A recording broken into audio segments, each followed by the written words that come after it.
अस्सलाम वालेकुम। कैसे हैं आप सब?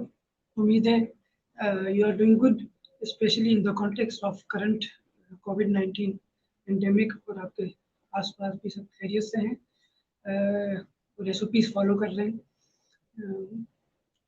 आज का हमारा टॉपिक है ऑपरेटिंग सिस्टम्स। मैंने जब आपको सॉफ्टवेयर्स के बारे में पढ़ाया था, उसकी 2 टाइप्स हमने कैटेगराइज की थी broadly. One of them was system softwares, other one was the application softwares. System software के अंदर ही हमारी कुछ सॉफ्टवेयर की टाइप्स थी, मजीद सब टाइप्स थी। उसमें पहली एक टाइप थी लैंग्वेजेस। ठीक है, लैंग्वेजेस हमने कंप्लीट कर लिया है, लैंग्वेजेस का टॉपिक। उसमें हमने इन डेप्थ जाकर उसके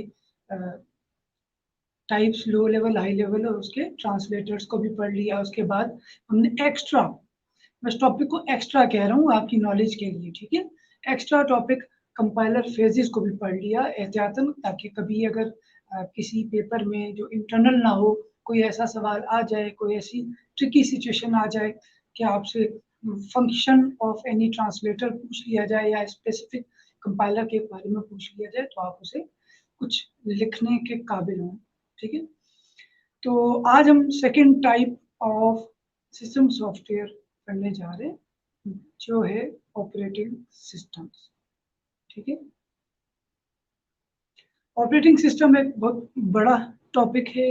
इसका अलग से आप सब्जेक्ट कोर्स भी पढ़ेंगे आगे चल के। ये बीएस में ऑपरेटिंग सिस्टम के नाम से है, फिर ये एमएस में एडवांस ऑपरेटिंग सिस्टम के नाम से है। It is huge field to study about. ठीक है, लेकिन चूंकि आपका ये कोर्स जो इंट्रोडक्शन टू कंप्यूटर साइंस है, इसमें हम तकरीबन हर सब्जेक्ट के बारे में, कंप्यूटर साइंस की हर सब्जेक्ट के बारे में, हर इम्पोर्टेंट टॉपिक के बारे में थोड़ा थोड़ा पढ़ते हुए आगे बढ़ते हैं, ताकि आगे चल के जब आप इन टॉपिक्स को एक्सक्लूसिवली पढ़ें, एज अ सब्जेक्ट पढ़ें, तो you don't find any much difficulty to understand about it. ठीक है, तो ऑपरेटिंग सिस्टम्स होते क्या हैं? मैंने आपको बताया था, it is a low level software. ठीक है, क्योंकि because it directly interacts with the hardware. Therefore, you may call it, or you should call it, a low-level software program. What does it do? It enables the computer hardware to communicate and operate with the computer software. हमारे computer में जो भी hardware devices हैं, equipments हैं, उनके और हमारे जो एप्लीकेशन सॉफ्टवेयर्स हैं या अदर जितने भी सॉफ्टवेयर्स हैं other than the operating system, उनके दरमियान जो ब्रिज या मीडिएटरी का जो किरदार अदा होता है, that is being played by the operating systems. You may call it a bridge between the hardware and all other softwares.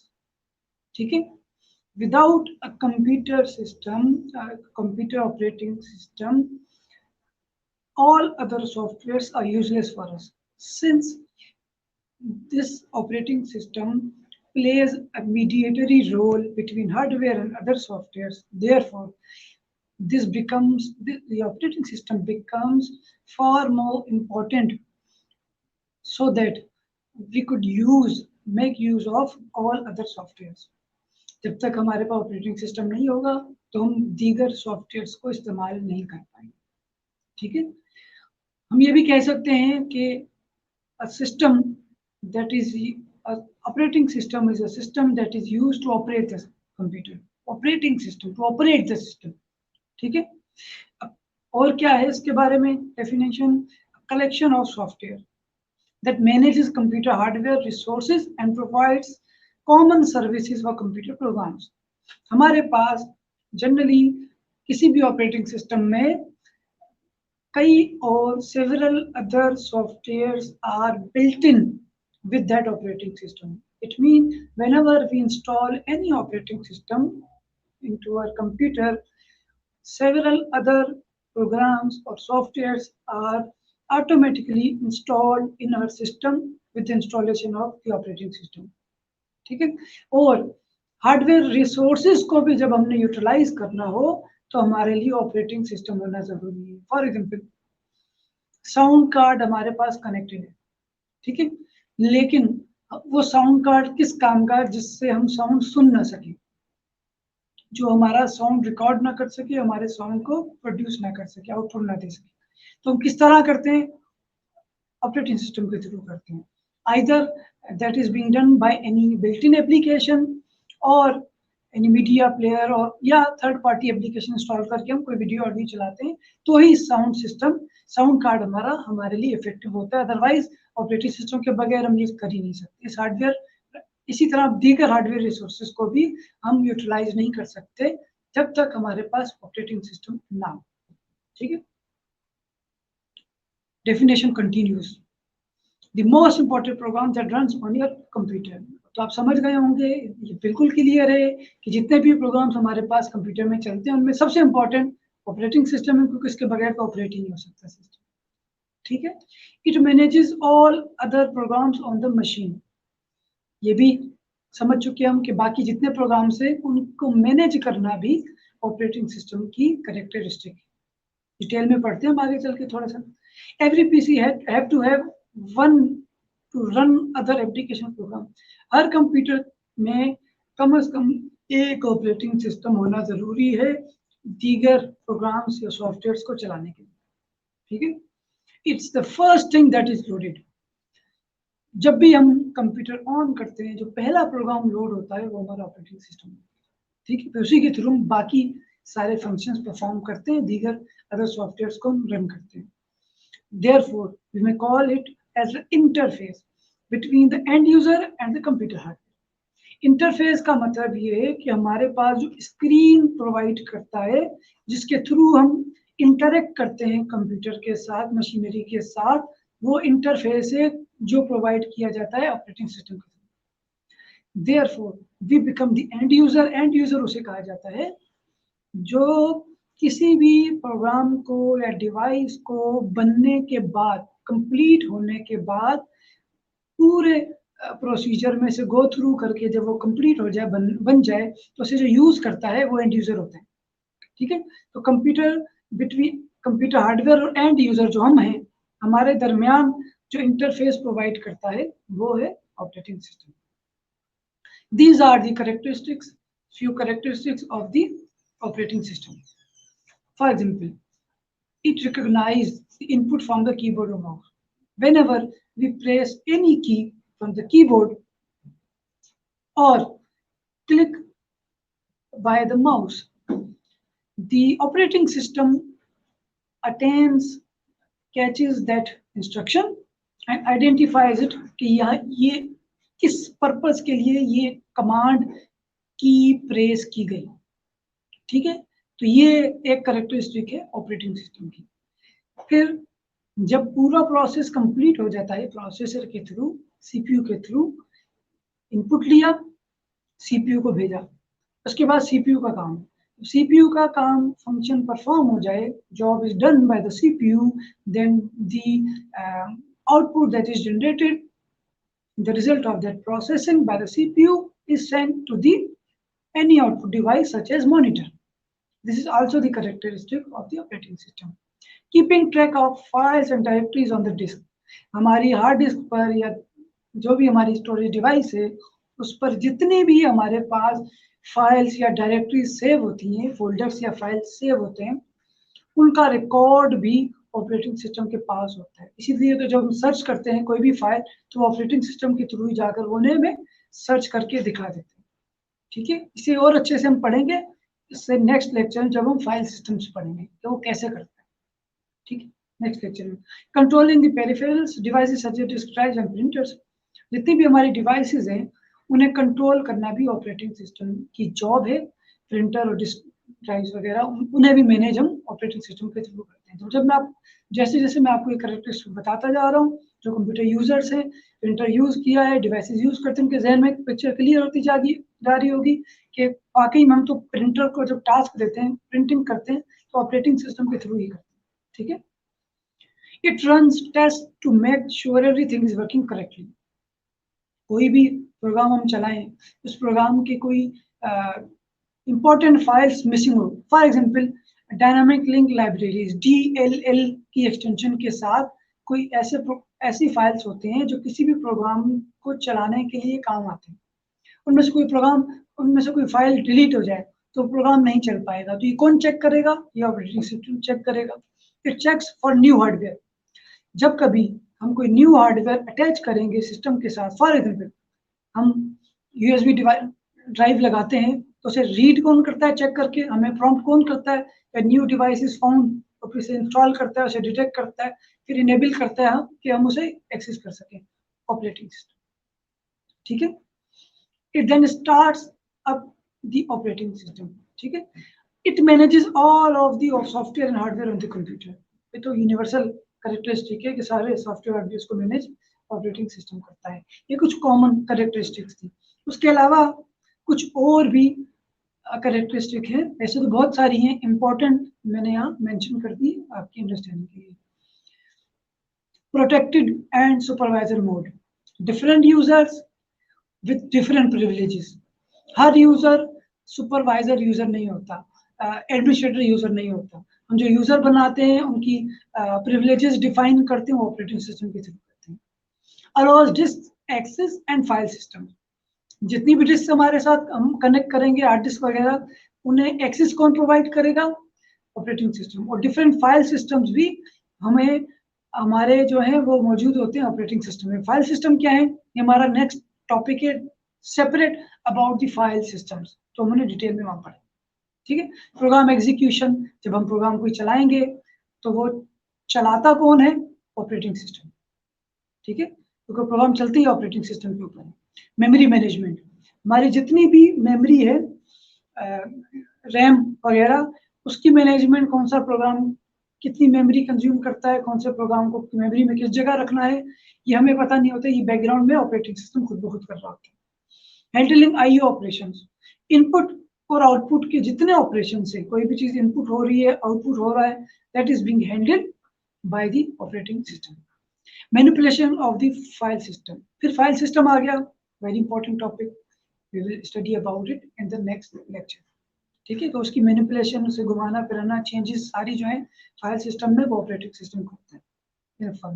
Error detection and handling, जो भी एरर आएगा उसे डिटेक्ट कौन करेगा? Operating system. Error about the installation, error about the recognising of any device, error about the drivers of any device etcetera. Resource allocation, हमारी जितनी resources यानी hardware resources की एलोकेशन होती है, जिनमें सबसे कॉमन एग्जांपल मैंने आपको दी मेमोरी। और हार्ड डिस्क के हम पार्टीशन बनाते हैं, डेटा को पार्टीशन में सेव करते हैं, पार्टीशन बनाना, ये सब किसका काम है? हमारे ऑपरेटिंग सिस्टम का। इंफॉर्मेशन रिसोर्स प्रोटेक्शन, जो यूजर्स बनते हैं, प्रिविलेजेस डिफाइन होती हैं, ये सारा हमारा डेटा जो स्टोर होता है, फिर उसके अलावा भी हमारे पास कई ऑप्शन है डेटा को सेव करने के, वो सब प्रोवाइड किए जाते हैं हमें through the operating system. Now these are the two most common types of the operating system in terms of interface। Types है, किस बुनियाद पर ये टाइप्स बनाई गई हैं? इंटरफेस की बुनियाद पे, कि हमारा इंटरेक्शन किस तरह होता है कंप्यूटर के साथ थ्रू ऑपरेटिंग सिस्टम। वो दो तरह के operating system, one of them is most common latest one, GUI, graphical user interface. ये वो इंटरफेस है, ये वो ऑपरेटिंग सिस्टम्स हैं इन द कॉन्टेक्स्ट ऑफ इंटरफेस जो हमें ग्राफिकल रिप्रेजेंटेशन देते हैं कमांड्स की, जिन पर हम मोस्टली विंडोज माउस के थ्रू काम करते हैं। आइकन्स होते हैं, मेन्यू बार्स होती हैं, और पिक्चर्स होती हैं, डायग्राम्स होते हैं, एक्सेट्रा। तो इसकी सबसे कॉमन एग्जांपल है हमारे पास विंडोज और लिनक्स। फिर आता है कमांड लाइन इंटरफेस, CLI। ये वो अच्छा, GUI में कीबोर्ड कम से कम इस्तेमाल, ठीक है। कमांड लाइन इंटरफेस वो ऑपरेटिंग सिस्टम है जिनमें ज्यादातर हम, बल्कि अक्सर तो सिर्फ कीबोर्ड ही इस्तेमाल करते हैं। उसमें हमारे पास ग्राफिकल रिप्रेजेंटेशन नहीं होती हमारे फंक्शंस की। वो all we do is the typing. The most common example of the CLI type operating system is DOS, disk operating system, जो सबसे पहला ऑपरेटिंग सिस्टम में से एक था। ठीक है, ये तो पिक्चोरियल रिप्रेजेंटेशन है, डिस्प्ले है दोनों टाइप्स ऑफ इंटरफेसेस का। ये है आपके पास graphical, obviously this is you all recognise it very well, this is the desktop of window. Icons हैं, बैकग्राउंड में पिक्चर है, ये मेन्यू है हमारे पास, ये टास्क बार है, ये डिफरेंट फिगर्स हैं, ये टाइम भी हमें पिक्चर के तौर पे नजर आ रहा है। ठीक है, ये है GUI, ग्राफिकल यूजर इंटरफेस। और ये हमारे पास डॉस है, जो सबने नहीं देखा होगा। इसमें सारी कमांड्स, सारे ऑपरेशन टाइपिंग के थ्रू ही इस्तेमाल कर सकते हैं हम लोग। इसमें कोई पिक्चर नहीं है, कोई डायग्राम नहीं है, और माउस का भी इस्तेमाल इसमें ना होने के बराबर होता है। कीबोर्ड से ही सारी कमांड्स टाइप करते हैं, एंटर करते हैं और वो एग्जीक्यूट होती है। ठीक है, अभी भी मैं आपको बताऊं, गो के इस वक्त हमारे पास डॉस सिस्टम्स में यूज नहीं होता एज ऑपरेटिंग सिस्टम, उसके बावजूद हम डॉस को as built in application use करते हैं विंडोज में ही। विंडोज में ही कोई ऐसा काम जो हमें विंडोज में नहीं मिल रहा, तो वो हम डॉस के इंटरफेस में, डॉस के मोड में जाकर कर सकते हैं। वो डॉस एज ऑपरेटिंग सिस्टम नहीं है, वो DOS as an extra utility है, एक्स्ट्रा प्रोग्राम है जो बिल्ट इन है विंडोज के साथ। तो हम रन में जाके CMS लिखते हैं, कमांड में जा कमांड सिस्टम, तो हम डॉस वाले इस इन्वायरमेंट में चले जाते हैं इंटरफेस में, फिर जाकर हम टाइपिंग करते हैं, फिर EXIT लिख के एंटर करते हैं, तो फिर वापस आ जाते हैं विंडोज। ठीक है, ये ऑपरेटिंग सिस्टम नहीं है डॉस जो विंडोज के अंदर होता है, ये एक्स्ट्रा फीचर है। ऑपरेटिंग सिस्टम वो होता है जो स्टार्ट ही डॉस से हो, जो भी यूज नहीं होता। ठीक है, फिर ये कुछ ऑपरेटिंग सिस्टम्स है जिनकी कैटेगरी की गई है on the basis of functionality. पिछले वाले थे on the basis of interface, ये टाइप्स हैं फंक्शनैलिटी के, काम किस तरह करते हैं। वो अपीयरेंस के कॉन्टेक्स्ट में 2 टाइप्स थी, अब ये फंक्शनैलिटी काम किस तरह करते हैं वो टाइप्स है single user, multitasking, multi processing या parallel system, batch processing, real time operating system. These are the common types of operating system on the basis of functionality. First one is single user. Now, single user is further subcategorized in 2 types. First one is the single user single task, and the second one is single user multitasking. What is the all about the single user single task? This type of operating system is designed to manage the computer so that one user can effectively do one thing at a time. ऐसे operating system जिनमें एक user एक वक्त में सिर्फ एक ही काम properly कर सकता है, पैरेलल दूसरा काम नहीं कर सकता। उसकी कॉमन एग्जांपल है हमारे पास पॉम OS, जो पॉम हैंडहेल्ड कंप्यूटर्स में, जो हमारी पॉम डिवाइसेस होती है, उनमें इस्तेमाल होता है। एक वक्त में एक ही काम करेंगे, उसे क्लोज करेंगे तो दूसरा करेंगे, और एक ही यूजर एक वक्त में इस्तेमाल कर सकता है, मल्टी यूजर्स नहीं कर सकते। Second is single user multitasking, the most common type of operating system we use at our homes, वो है जिसमें सिंगल यूजर के लिए ही डिजाइन हुआ है। ठीक है, एक वक्त में एक ही यूजर इस्तेमाल करता है, लेकिन मोर than one operation parallel perform हो सकते हैं, जिसकी एग्जांपल हमारे डेस्कटॉप कंप्यूटर, लैपटॉप, ये जो मैं काम कर रहा हूँ इसमें। इस वक्त देखिए आप डेस्कटॉप पे एक तरफ तो स्लाइड चल रही है PPT, एक तरफ मेरी वीडियो चल रही है, रिकॉर्डिंग हो रही है बैकग्राउंड में, नीचे एक ट्रिकर चल रहा है, तो ये सब पैरेलल ऑपरेशन परफॉर्म हो रहे हैं, एक ही वक्त में यूजर एक ही है। ठीक है, तो ये सेकंड टाइप है हमारी ऑपरेटिंग सिस्टम की, सिंगल यूजर की। फिर सिंगल यूजर के बाद आता है multi user. Multi user as its name shows that an operating system that can be used by more than one user at a time. It allows many different users to take advantage of the computer resources simultaneously. यानी जो computer की हमारी resources हैं, एक ही वक्त में एक से ज्यादा यूजर्स उन्हें इस्तेमाल कर सकते हैं। Allows multiple users to access the computer system at the same time. एक ही कंप्यूटर को एक ही वक्त में एक से ज्यादा यूजर एक्सेस कर सकते हैं। ठीक है, time sharing system, internet servers are the multi user system. हमारे पास जो सर्वर बनते हैं, आपने सर्वर मशीन्स का सुना होगा जो नेटवर्किंग में इस्तेमाल होती है, उस सर्वर को एक ही वक्त में एक से ज्यादा यूजर कनेक्टेड होते हैं और उसे एक्सेस कर रहे होते हैं। ये सबसे कॉमन एग्जांपल है हमारी मल्टी यूजर की। ठीक है, ये देखें, ये एक पिक्चोरियल उसकी रिप्रेजेंटेशन है, ये हमारा सर्वर है और बाकी सारे कंप्यूटर्स के साथ कनेक्टेड है और इसकी रिसोर्सेज इस्तेमाल हो रहे हैं। यहाँ पर भी ऐसा ही है। अच्छा, इसमें और ज्यादा अगर हम क्लियर इसकी एग्जांपल लें तो ऐसी नेटवर्क एनवायरनमेंट भी होते हैं जिसमें हमारे पास सिर्फ सर्वर के अलावा जो यूजर्स होते हैं, जो वर्क स्टेशंस होते हैं, उनके पास सिर्फ इनपुट डिवाइस और स्क्रीन होती है। जो हार्ड डिस्क है, स्टोरेज डिवाइस जो है, वो मेमोरी या सीपीयू वगैरह जो है वो डायरेक्टली सर्वर का ही यूटिलाइज हो रहा होता है सबके साथ। ये भी सबसे कॉमन एग्जांपल है कि multi user accessing single system and it's resources simultaneously. ठीक है, फिर हम फिर आती है हमारी टाइप मल्टीटास्किंग। ठीक है, मल्टीटास्किंग का मतलब है it allows more than one program to run concurrently. एक ही वक्त में जब एक से ज्यादा प्रोग्राम चल सकें तो वो होता है multitasking. The task share common processing resources such as a CPU and memory. Different tasks एक ही CPU या memory को एक्सेस करते हैं, शेयर करते हैं in the process. Only one CPU is involved. मैंने अभी आपको बताया कि एक ही CPU होगा और सारे उसे शेयर कर रहे होंगे, but it switches from one program to another so quickly that it gives the appearance of executing all the program at the same time. इतनी तेजी से वो स्विच करेगा तमाम टास्क के दरमियान कि आपको फील ही नहीं होगा कि एक से ज्यादा टास्क पे काम कर रहा है। ये इसकी ज्यादा बेहतर समझाने के लिए पिक्चोरियल हमारी डिस्प्ले है। मल्टीटास्किंग का एक ही CPU, more than one terminal, and all terminals are connected with the CPU, one CPU, and CPU is performing their different tasks simultaneously by dividing it in time slices. ठीक है, different time slices बनाकर सबको balance करके execute कर रहा है।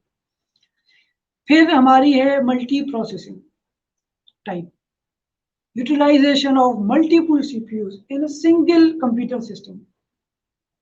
जब एक ही सिस्टम में एक से ज्यादा सीपीयू इस्तेमाल हो, प्रोसेसर इस्तेमाल हो इकट्ठे एक ही काम करने के लिए और स्पीड बढ़ जाए, जिसको हम कोर टू ड्यूल कोर वगैरह जो हमारी एग्जांपल्स हैं, तो वो कहलाती है multi processing. Each sharing main memory and peripherals in order to simultaneously process program. Main memory same होगी, डिवाइसेस सेम होंगी, एक कॉमन होंगी और डिफरेंट प्रोग्राम्स साइमल्टेनियसली चल सकेंगे। ठीक है, the term also refers to the ability of a system to support more than one processor and और the ability to allocate tasks between them। एक से ज्यादा प्रोसेसर को जो सपोर्ट करे वो ऑपरेटिंग सिस्टम कहलाता है हमारा मल्टी प्रोसेसिंग ऑपरेटिंग सिस्टम। ये देखिए इस तरह होता है कि ये सिस्टम बस है, बस के बारे में मैंने आपको हार्डवेयर में पढ़ाया था। ये इनपुट आउटपुट डिवाइसेस हैं, ये डिफरेंट प्रोसेसर्स हैं, उन सबका कैशे डिफरेंट है और मेन मेमोरी एक ही। तो ये आर्किटेक्चर हमारा जो यूज करे operating system, that is known as multi processing operating system. फिर आ जाता है हमारा batch processing type, execution of non interactive processing task, यानी ऐसा ऑपरेटिंग सिस्टम जिसमें जो इस्तेमाल करने वाला यूजर है वो डायरेक्टली ऑपरेटिंग सिस्टम के साथ कनेक्टेड नहीं है। आपने कोई काम कर दिया अपने एंड पे और आप चले गए, वो बैकग्राउंड में खुद ब खुद बाद में होता रहेगा। ठीक है, जिसमें हमारे पास term is associated with scheduled processing jobs run in off hours। यानी इसमें ज्यादातर ऐसा होता है कि जब ऑफ आवर्स होते हैं, जब काम नहीं हो रहा होता, तो आपकी गिवन जॉब परफॉर्म होती है, यूजर की करके चला गया, जब कोई काम नहीं है तब आपकी जॉब परफॉर्म होगी। ठीक है, फिर अच्छा बैचेस क्रिएट की जाती हैं एक जैसी। आपको मजीद बताता हूँ, jobs process in the order of submission, first come first serve fashion में आपकी जॉब को रिस्पॉन्स दिया जाता है। जो पहले यूजर जॉब देगा उससे पहले रिस्पॉन्स मिलेगा। ठीक है, When a job completes its execution, its memory is released, and the output for the job gets copied into output spool for later printing or processing. जैसे ही आपकी जॉब कंप्लीट हुई, आपकी जॉब ने जो मेमोरी ऑक्यूपाई की थी वो release हो गई, ब्लैंक हो गई, फिर और उसका आउटपुट जो है उस जॉब का वो आगे चला गया, चाहे वो प्रिंटिंग के लिए या और किसी प्रोसेसिंग के लिए, ठीक है। और फिर न्यू जॉब ने आकर मेमोरी में वो जगह ऑक्यूपाई कर ली। ये है हमारी बैच प्रोसेसिंग। ये देखें आप, ये 4 डिफरेंट यूजर्स काम कर रहे हैं, एक ही ऑपरेटिंग सिस्टम है, बैच 1 बैच 2, इन दोनों का जो काम था वो बैच 1 में आ गया, इन दोनों का काम बैच 2 में आ गया, और एक ही सीपीयू की तरफ जा रहे हैं। कॉमन एग्जांपल कौन सी है? टेलीफोन बिलिंग, ठीक है, आप टेलीफोन यूज करते रहते हैं, आप डायरेक्टली ऑपरेटिंग सिस्टम में कनेक्टेड नहीं है। जो ऑपरेटिंग सिस्टम आपकी टेलीफोन कॉलिंग के रिकॉर्ड्स मेंटेन कर रहा है, ट्रांजैक्शन बना रहा है, लॉग्स जनरेट कर रहा है, बिलिंग कर रहा है, वो ऑपरेटिंग सिस्टम है, लेकिन आप उससे कनेक्टेड नहीं है, तो बैकग्राउंड में काम कर रहा है। ऑफ आवर्स में वो आपका बिल जनरेट करेगा, इकट्ठा आपको बिल भेज देगा। एक बैच बन गया आपका, आपकी सारी कॉल्स का, उसने एक बैच बनाया, रिकॉर्ड करता गया, आप काम कर रहे हैं, आपका कोई इंटरफेस डायरेक्टली कनेक्टेड नहीं है सर्वर के साथ या ऑपरेटिंग सिस्टम के साथ, आपका बिल आ गया आपके सामने, ठीक है।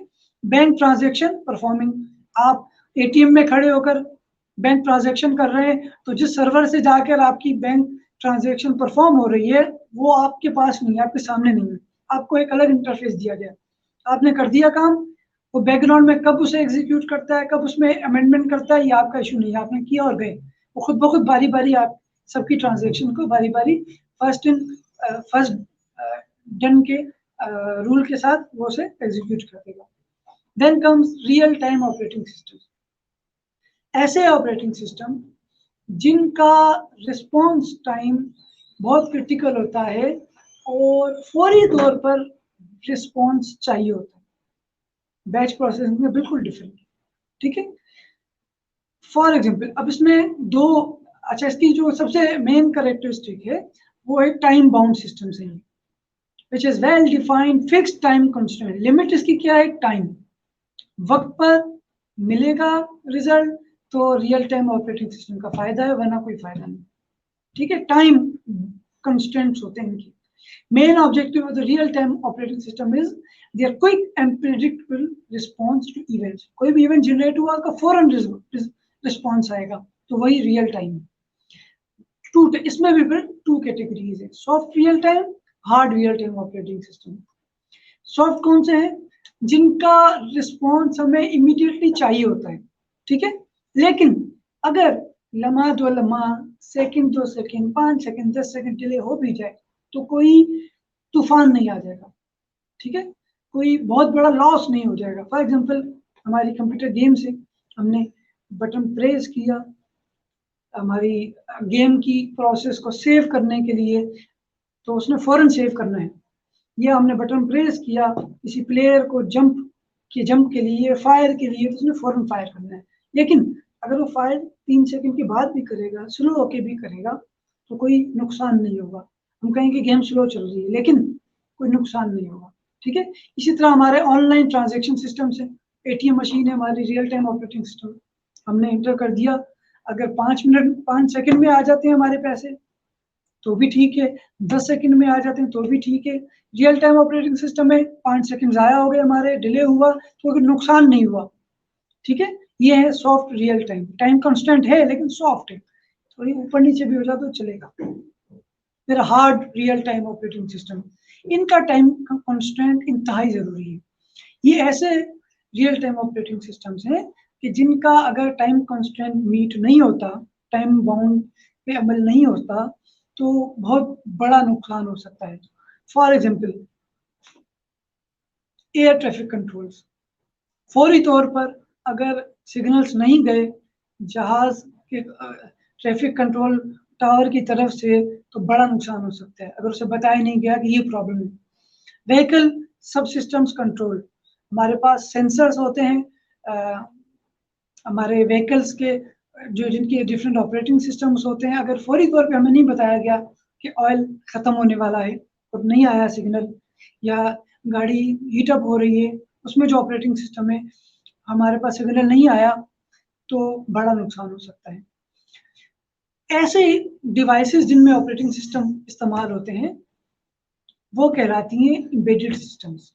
एम्बेडेड, ठीक है, ये जो हमारे मैंने गाड़ी की आपको एग्जांपल्स दी, एम्बेडेड सिस्टम वो हमारी डिवाइसेस है जिनके अंदर real time operating system use होते हैं, ठीक है।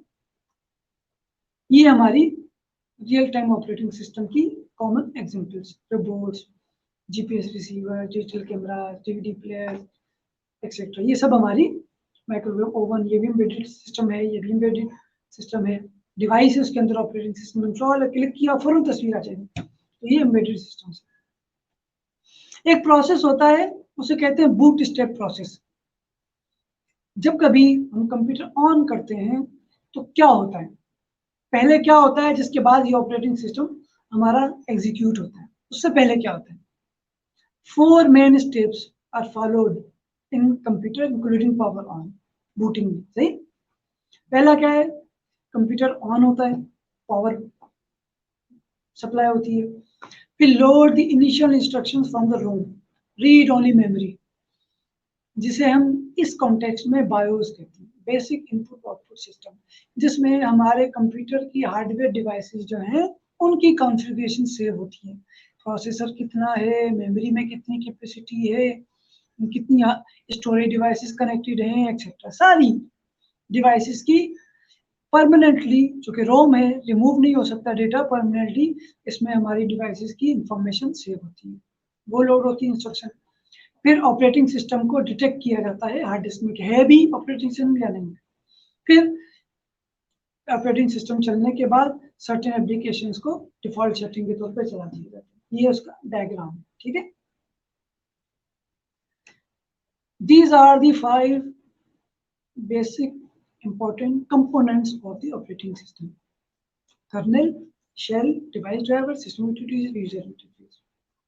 Kernel, central model of an operating system. जिस तरह सीयू सबसे इंपॉर्टेंट पार्ट है सीपीयू का, पूरे सीपीयू की फंक्शनैलिटी को कंट्रोल करता है, इसी तरह kernel is the main part of the operating system that controls all the operations. क्या करता है? Part of OS that loads first and it remains in memory. जैसे ही ऑपरेटिंग सिस्टम चलेगा सबसे पहले उसका कर्नल का जो पार्ट है वो लोड होगा, प्रोग्राम है कर्नल डिवाइस में, और मेमोरी में आखिर तक रहेगा, बिकॉज स्टेज इन मेमोरी, वो मेमोरी में रहता है। It is important for the kernel to be as small as possible. Memory में रहने का मतलब वो जगह ऑक्यूपाई करेगा, इसलिए जरूरी है कि कर्नल छोटा हो, कम जगह occupy, while still providing all the essential services required, और साथ साथ ऑपरेटिंग सिस्टम को जितनी भी रिक्वायर्ड सर्विसेज वो प्रोवाइड करता है। फिर यूजुअली मेमोरी के प्रोटेक्टेड एरिया में कर्नल का कोड लोड होता है ताकि उसमें कोई एरर ना आ सके और ऑपरेटिंग सिस्टम प्रॉपर्ली चलता रहे और उसके ऊपर कोई और डेटा मेमोरी में ओवरराइट भी ना हो सके, ठीक है, क्योंकि उसके बगैर ऑपरेटिंग सिस्टम चल नहीं सकता। क्या काम करता है कर्नल? मेमोरी मैनेजमेंट करता है, रैम की मैनेजमेंट करता है। यहाँ एक प्रोग्राम चल रहा है, ये यहाँ दूसरा प्रोग्राम चल रहा है, इसको यहाँ चलाना है, इसको यहाँ चलाना है, कर्नल करता है ऑपरेटिंग सिस्टम के बैकग्राउंड पे। हमें तो नजर आता है ओएस कर रहा है, बैकग्राउंड भी कर रहा है। प्रोसेस एंड टास्क मैनेजमेंट करता है, प्रोसेस जितने चल रहे हैं, टास्क जितनी चल रही है उनको मैनेज करता है, प्रायोरिटी सेट करेगा। डिस्क मैनेजमेंट, हार्ड डिस्क की जो पार्टीशन वगैरह बनते हैं उसे मैनेज करता है। Connectivity between system hardware to the application, hardware को एप्लीकेशन सॉफ्टवेयर के साथ कनेक्टिविटी स्टेब्लिश करता है। Heart of OS, every operation perform by using kernel, ठीक है। क्या क्या हैंडल्स करता है? यूजर इंटरफेस, चाहे वो कोई भी इंटरफेस CLI या GUI है उसे भी हैंडल करता है। मेमोरी मैनेजमेंट में आपको बता चुका कि चेक करेगा कितनी मेमोरी अवेलेबल है, किस टास्क को कहाँ मेमोरी में फिजिकली कंट्रोल करना है। प्रोसेस मैनेजमेंट में आपको बता चुका कौन सा प्रोग्राम पहले चलेगा कौन सा बाद में चलेगा, ये मैनेजमेंट भी कर्नल करता है। ये डिटेल्ड डेफिनेशन मैंने इसलिए दी है कि आप इसे खुद से पढ़ के इसे और अच्छे से समझ सकें, ठीक है। डिवाइस मैनेजमेंट करता है, कौन सी डिवाइस आई, कौन सी डिवाइस अनप्लग हुई, किसके ड्राइवर्स इंस्टॉल हैं, किसके नहीं है। फाइल मैनेजमेंट करता है, फाइल कोई किसी के कोई ब्लॉक हुआ है हम उसे रीड राइट नहीं कर सकते तो मैनेज करेगा कि रीड राइट ना हो सके, डिलीट ना हो सके अगर हमने उस पर रिस्ट्रिक्शन लगाई है एक्सेट्रा। फाइल्स की मैनेजमेंट करेगा, कॉपी पेस्ट वगैरह ये सब करेगा, उसके नाम को मैनेज करेगा। फिर दूसरा पार्ट है शेल। When a user, ये component of OS shell. When a user gives his command for performing any operation, then the request will goes to the shell part. जब भी हम कोई भी ऑपरेशन परफॉर्म करने के लिए रिक्वेस्ट देते हैं, वो डायरेक्टली शेल में जाता है, ठीक है। शेल का सिर्फ एक ही काम है, वो है हमारी हमसे ली हुई इनपुट, यानी ह्यूमन लैंग्वेज में ली हुई इंस्ट्रक्शन को कन्वर्ट करता है मशीन लैंग्वेज में, दैट्स इट। कन्वर्ट करने के बाद वो कर्नेल को देते हैं। इट प्लेज रोल और मीडिएटरी बिटवीन द यूजर और input device and the kernel. Shell हम उनसे लेगा, ट्रांसफर करके मशीन लैंग्वेज में कर्नेल को देगा।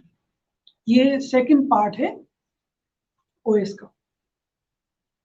फिर आ जाते हैं हमारे 3 मोर पार्ट्स, जो कि काफी हद तक आप उनसे अवेयर हैं। डिवाइस ड्राइवर्स, किसी भी हार्ड डिस्क, अब तो हमारे पास जो विंडोज के न्यू वर्जन आते हैं उनमें जब हम कोई डिवाइस कनेक्टेड होती है, ऑपरेटिंग सिस्टम इंस्टॉल करते हैं, तो ऑटोमेटिकली उसे अंडरस्टैंड करके उसकी डिवाइस ड्राइवर्स इंस्टॉल करके उसे इनेबल कर देता है to be in the running position.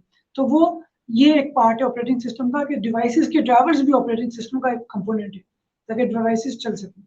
फिर सिस्टम यूटिलिटीज, जो हमें एक्स्ट्रा यूटिलिटीज मिलती हैं, कैलकुलेटर बिल्ट इन आता है, मीडिया प्लेयर बिल्ट इन आता है, टेक्स्ट एडिटर नोटपैड में बिल्ट इन आता है, एक्सेट्रा। बिल्ट इन फायरवॉल्स आती हैं, एंटीवायरसेस आते हैं, ये सब यूटिलिटीज जो है ये भी फोर्थ कंपोनेंट है ओएस का। फिर पांचवा है यूजर इंटरफेस, जो हमें इंटरफेस मिलता है जिसके थ्रू हम अपना काम करते हैं, इंटरेक्ट करते हैं, वो भी एक पार्ट है ऑपरेटिंग सिस्टम का। फिर एक और इम्पोर्टेंट फंक्शन है ऑपरेटिंग सिस्टम का, that is to create virtual memory. जब कभी हमारी मेन मेमोरी भर जाए और कैशेज में भी जगह ना हो, तो फिर हमारा ऑपरेटिंग सिस्टम क्या करता है? ऑपरेटिंग सिस्टम ये करता है कि हमारा जो हार्ड डिस्क का जो पार्टीशन है, कोई एक जिसमें विंडोज इंस्टॉल है, फॉर एग्जांपल सी, उसके एक पर्टिकुलर एरिया को, स्पेस को वर्चुअल मेमोरी के तौर पर इस्तेमाल करता है। कोई ऐसा प्रोग्राम है जो चल रहा है लेकिन अभी फिलहाल उसे नहीं चलना और जगह कम है, वो उसे उठाकर वर्चुअल मेमोरी में रखेगा, बाकी सारे रनिंग एक्टिव जो प्रोग्राम्स हैं उनको कंप्लीट करेगा, फिर जब इसे चलना होगा उठा के वापस यहाँ रख देगा। तो ये क्या करता है? स्वैपिंग करता है वर्चुअल मेमोरी के साथ। Multiple programs, shortage of RAM, use hard disk partition as temporary memory to increase the performance, ठीक है। During processing, segments not in use are transfer to virtual memory temporary, जो use नहीं हो रहे उन्हें virtual memory में रख देगा कि बिला वजह मेन मेमोरी की जगह क्यों ऑक्यूपाई करें, इसकी जगह कोई और प्रोग्राम चल जाए। Whenever required these segments can be taken back, जब चाहिए हो वो वापस लेकर उसे दोबारा चला देगा, एग्जीक्यूट कर देगा। It consumes time and slow the processing. Obviously virtual memory use होगी तो प्रोग्राम यहाँ से रखा जाएगा, यहाँ से उठाया जाएगा, बजाय इसके कि वहीं पड़ा हुआ एग्जीक्यूट होता रहे।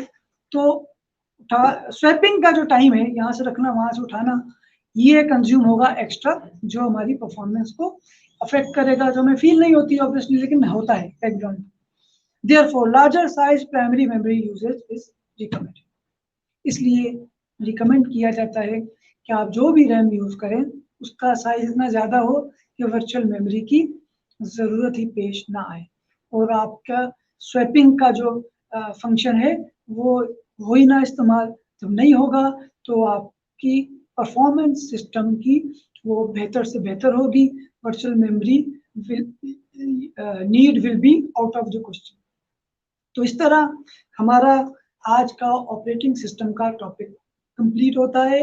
नेक्स्ट टॉपिक है हमारा फाइल सिस्टम्स। इस टॉपिक में कई जगहों पे फाइल सिस्टम का टर्म इस्तेमाल हुआ है। File system is directly connected a topic that is connected with the operating system। तो जब हम उसे पढ़ेंगे तो वहां पर भी few occasions पे, few places पे हमारा ऑपरेटिंग सिस्टम का जिक्र आएगा, और हम फाइल सिस्टम को जब समझेंगे तो बहुत सारी चीजें ऑपरेटिंग सिस्टम की हम फाइल सिस्टम के टॉपिक में मजीद समझ पाएंगे। तो आज का हमारा टॉपिक यहाँ कंप्लीट होता है। उम्मीद है कि बहुत सिंपल सा टॉपिक था। ऑपरेटिंग सिस्टम को मैंने सिंपलेस्ट वे में एक्सप्लेन किया है, सिर्फ इम्पोर्टेंट चीज़ों को रखा है, क्योंकि अलग अलग से आप आगे चल के किसी सेमेस्टर में कोर्स भी पढ़ेंगे। उम्मीद है आपको समझ में आया होगा। See you in the next lecture. Till then take care, अल्लाह हाफिज़।